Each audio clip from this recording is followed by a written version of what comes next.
हमेशा ही आपसे बहुत कुछ सीखने को मिलता है और बहुत सी न्यूज़ की डिटेल्स हमें पता चलती हैं। तो सर सबसे पहले बहुत शुक्रिया दोबारा और आपसे हम आज समझने की कोशिश करेंगे कि जो बांग्लादेश की पीएम आई इंडिया और उसको आप किस तरह से देखते हैं, क्या-क्या हो रहा है? ट्रेड की बात भी सुनी जा रही है। इसके अलावा भी कई प्रोजेक्ट्स हैं जिनकी न्यूज़ आती जा रही है। तो कैसा लग रहा है आपको उनका विज़िट? और ज़ाहिर है कि चाइना को लेकर भी इसमें कोई ना कोई एंगल बनता होगा। हर जगह चाइना आ जाता है, ये बड़ी मजेदार बात है। चाहे आप किसी कंट्री की बात करें वहां पे चाइना का रोल जो है वो जरूर होता है। तो इसमें आप किस तरह से देख रहे हैं? देखिए, जो चाइना है वो प्रेडेटर का काम करता है, उसकी नजर हर एक पे है। अगर आप ये माइक पॉम्पियो साहब का बयान देखिए, उन्होंने एक बार कोट एंड बयान दिया था, इट डजंट मैटर कि are you a frontline state when it comes to CCP, Chinese Communist Party. अगर आपकी every country of the world is a frontline state to them. ऐसा नहीं कि आपकी बाउंड्री मिलती है तो तभी आप फ्रंटलाइन स्टेट बनते हो। आप कोई भी कंट्री और फ्रंटलाइन स्टेट टू देम। वही जो हमेशा मैं कहता हूँ, जर जमीन और जोरों पे उसकी हर जगह नजर है। और चाइना लोन फॉर लैंड की स्कीम चलाता है। आप लोन लो, वो आपकी जमीन लेगा वापस, उसे पैसे नहीं चाहिए। तो अब देखिए, चाइना के रडार पे है बांग्लादेश, ये जाहिर सी बात है। और आपको याद होगा, कोविड से पहले जी जिनपिंग वहां गए थे।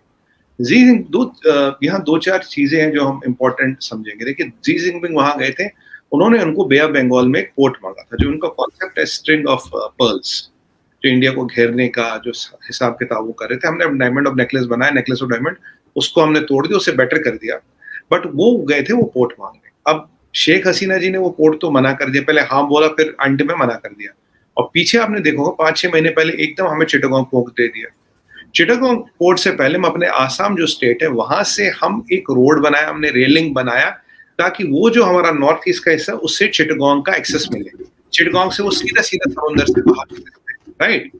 और वो जो हमारा, और उससे क्या होता है, जो हमारा नहीं तो आना पड़ता था घूम के आसाम से, वो जो चिकन नेक है उससे घूम के आना पड़ता था कलकत्ता। तो टाइम ज्यादा लगता था, डिपेंडेंस ज्यादा थी। और अब टाइम डिपेंडेंस कम हो गई है। जैसे वहाँ ऑर्गेनिक फार्मिंग होती है, वहाँ फिशरीज है, वहाँ बैम्बू है, वहाँ और भी कुछ प्रोडक्ट्स हैं जो नॉर्थ ईस्ट में बनते हैं। उनको ये वाले जो साइड के मार्केट्स है को एक्सेस मिलता है थ्रू चिटागोंग। और बांग्लादेश को they make money out of it by giving us the port. और मैं आपको ये भी बता दूं, चिटागोंग पोर्ट में अभी हमारे को नेवल एक्सेस भी हमें मिला हुआ। We can also dock our naval assets there. तो ये एक बहुत बड़ा सेटबैक लगा चाइना। अब Bangladesh, Arzoo ji, is at a cusp of time. यहाँ दुनिया में हर इकोनॉमी अब 3 जगह पे खड़ी है। आपको अलाइन करना है तो अमेरिका के साथ या इंडिया के साथ या चाइना के साथ। ये 3 ऑप्शंस हर एक के पास है। एशिया से शुरू होगा, और मैंने आपको जैसे आपके शो पे पहले भी बोला था, ये एशिया से शुरू होगा तो एक बार इस पूरी दुनिया में जाएगा। ये 3 बड़े पावर है जहां आपको अलाइन करना पड़ेगा, ठीक है। अब आप देखिए, पाकिस्तान ने अलाइन कर लिया चाइना के साथ, श्रीलंका ने कर लिया, नतीजा आपके सामने है। मालदीव ने चाइना को भगा दिया। अब बांग्लादेश का क्या है? बांग्लादेश का आजू जी समझिए 4000 किलोमीटर का बॉर्डर है हमारे साथ। पहली बात, 4000 किलोमीटर का बॉर्डर है। दूसरी बात, ये बॉर्डर कई बार लेक्स पे चलता है, कई बार रिवर्स पे चलता है, फ्लोटिंग बॉर्डर कहते हैं। एक ही कंट्री जहां हमारे पास फ्लोटिंग बॉर्डर भी है बांग्लादेश के साथ है। और मोदी जी के आने के बाद कोई बॉर्डर डिस्प्यूट बना नहीं, जो भी आगे पीछे करना था कर दिया। बांग्लादेश में कुछ मिलिटेंट ग्रुप्स है, कुछ टेररिस्ट ग्रुप्स है जो ऑपरेट करते हैं, बहुत से चाइनीज फंडेड है। ये भी एक समस्या है। बांग्लादेश में हमारे यहाँ करीब 2 करोड़ लोग आए हुए हैं इंडिया में, जिनको पहले कुछ पॉलिटिकल डिजाइन के अंडर किसी रिजीम से इंडिया लाया गया अपने वोट बैंक और वोट की परिस्थिति को बदलने के। एक और पेन पॉइंट है, एक बांग्लादेश हमारा एक और पेन पॉइंट है आरजू जी, वहां हिंदुओं की आबादी कम होती जा रही है। लेटेस्ट सेंसस आया 1 महीने पहले, जितनी हिंदुओं की आबादी घटी उतनी मुसलमानों की आबादी बढ़ी। एग्जैक्टली जितना यहाँ घटता उतना वहां बढ़ता। तो वहाँ फोर्स कन्वर्जन की भी समस्या चल रही है, ठीक है। आपने भी देखा, अभी मैं देखता हूँ ट्वीट करती रहती है, पिछली दुर्गा पूजा से 1-1.5 साल पहले क्या हुआ, सिस्टमैटिकली वहां हिंदुओं के मंदिर, हिंदुओं के पंडाल तोड़े जा रहे, हिंदुओं पर अटैक हो रहा, कुछ भी करके। अभी नया मॉडल चला वहां पे, मैंने कई बार देखा, आपने भी ट्वीट किया ऐसे, जब बांग्लादेश में घटनाएं घटती है, पहले एक हिंदू फैमिली की दुकान लूटी जाती है, फिर उसका घर जलाया जाता, फिर मंदिर लूटा जाता। और ये हर 2-3 हफ्ते बाद आपको एक घटना मिलेगी। कम से कम अगर मैं 1-1.5 साल की बात करूं तो मैं करीब नेशनल टीवी पे 12 डिबेट्स पे बैठ चुका होगा जहां ये घटना हो रही है। अब इसको इसको करा रहा जमात इस्लामी। जमात इस्लामी कौन है? अपोजिशन ऑफ शेख हसीना, खालिदा जिया। खालिदा जिया जी की पार्टी तो जमात इस्लामी का पॉलिटिकल आर्म है। अब जमात इस्लामी को पैसा कौन दे रहा है? आईएसआई, पाकिस्तान से पैसा होता है। और आप लेटेस्ट रिपोर्ट्स के अनुसार ये पैसा चाइना से भी आ रहा है। अब आप पूछेंगे, आप चाइना का नाम क्यों ऐसे घसीट रहे, क्यों घसीट रहे? ये सवाल बनेगा, हमारे दर्शक भी पूछ सकते हैं। तो देखिए जमात इस्लामी में एकदम अचानक एक्टिविटी बढ़ गई है, पाकिस्तान का पैसा गिर रहा है, पाकिस्तान के पास उतना पैसा है नहीं लगाने को, पर जमात इस्लामी की एक्टिविटी बढ़ रही है। तो जाहिर सी बात है, एक जो रेड का और जिसे हम कहते हैं रेड जहाज, जहाँ पे Islamic fundamentalist are funded by Reds to do all this, क्योंकि जमात इस्लामी में जो पैसा एकदम बढ़ रहा है, जमात इस्लामी की जो अटैक करने की क्षमता बांग्लादेश में बढ़ गई, शेख हसीना दीदी के होते हुए कंट्रोल नहीं कर पा रही है, और ये बहुत ऑर्केस्ट्रेटेड अटैक्स हो रहे हैं हर जगह।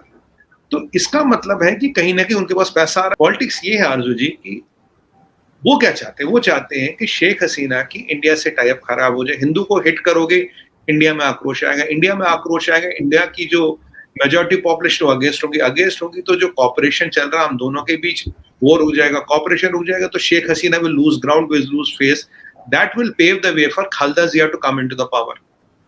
तो खालिदा जिया की पार्टी को लाने वाले जमात इस्लामी पाकिस्तान का हैंड है, चाइना का पैसा अभी आ रहा है, उसमें कोई डाउट नहीं, आईएसआई का रोल है, उसमें कोई डाउट नहीं, ये हमने पीछे भी बात की थी, मतलब हमारे नेशनल टीवी पे आज बात हुई है। अब ऐसी परिस्थिति में एक और एंगल आ जाता है आरजू जी। अब आप बात करें, अगर बांग्लादेश की डेट की बात करें, $4 बिलियन का डेट है चाइना से, 6% डेट है, जबकि कम है। और आपने ये भी देखा कहता है चाइना का 10% डेट श्रीलंका को डुबा गया, केवल 10% डेट था चाइना का, हमने बात की थी। यहाँ 6% डेट है, बट ज्यादा नहीं है, 4 बिलियन है। अब बांग्लादेश के खुद फाइनेंस मिनिस्टर पीछे स्टेटमेंट देते कि China's debts are unsustainable. Galwan के बाद लोगों को पता लगा चाइना बुलाता है, पीछे से छुरा मारता है, और श्रीलंका के बाद पता लगा वो तुम्हारे टूटने का इंतजार कर रहा, तुम्हारी जमीन लेके ही मानेगा, उसका लोन फॉर लैंड स्कीम चला रहा। तो गलवान और कोलंबो में जो हुआ, तो उसने चाइना की पूरी पोल पट्टी खोल दी। और बाय द वे जो शिप डॉक हुआ था, ये राजपक्षे जाते थे, 3 घंटे पहले साइन कर गया था। और मैंने आपको हमेशा बोला श्रीलंका को बेचने वाले राजपक्षे परिवार, और अब ये खैर प्रूव भी हो गया। यूएसएड ने भी एक रिपोर्ट दी थी कि भाई जो डेट है चाइना का, वो डुबा गया श्रीलंका को। ये मेरा एनालिसिस नहीं है, यूएस की भी रिपोर्ट यही है। अब यहाँ पे बांग्लादेश को देखिए, Bangladesh has to take a call, आप इस तरफ जाओगे या इस तरफ जाओगे। तो उन्होंने जो डिसाइड किया, ये जो दौरा आप देख रहे हैं 4 दिन का, इसमें इकोनॉमिक कॉर्पोरेशन देखिए 7 MOU साइन हुए, 5 बड़े प्रोजेक्ट साइन हुए हैं। और 4 दिन के लिए अगर किसी देश की प्रधानमंत्री यहाँ आती, तो ऐसा नहीं वो खाली बैठी, उनके पास कोई काम नहीं। अगर वो यहाँ आ रही है, तो सबसे पहले मिर्च लग रही होगी बीजिंग में, सबसे ज्यादा शंघाई में उनको बहुत खाने में ना उनके पेपर बहुत डल गया होगा, क्योंकि उन्हें लग रहा कि ये गेम हाथ से निकल गया। देखिए सीधी चाइना की नजर है बांग्लादेश पे, उस पर आप दंडे नहीं कर सकते। बांग्लादेश के रडार, चाइना के रडार पे बांग्लादेश। अब बांग्लादेश की प्राइम मिनिस्टर साहिबा यहाँ आती है, हमसे ये एग्रीमेंट करती है, तो चाइना को मिर्च तो लग रही है।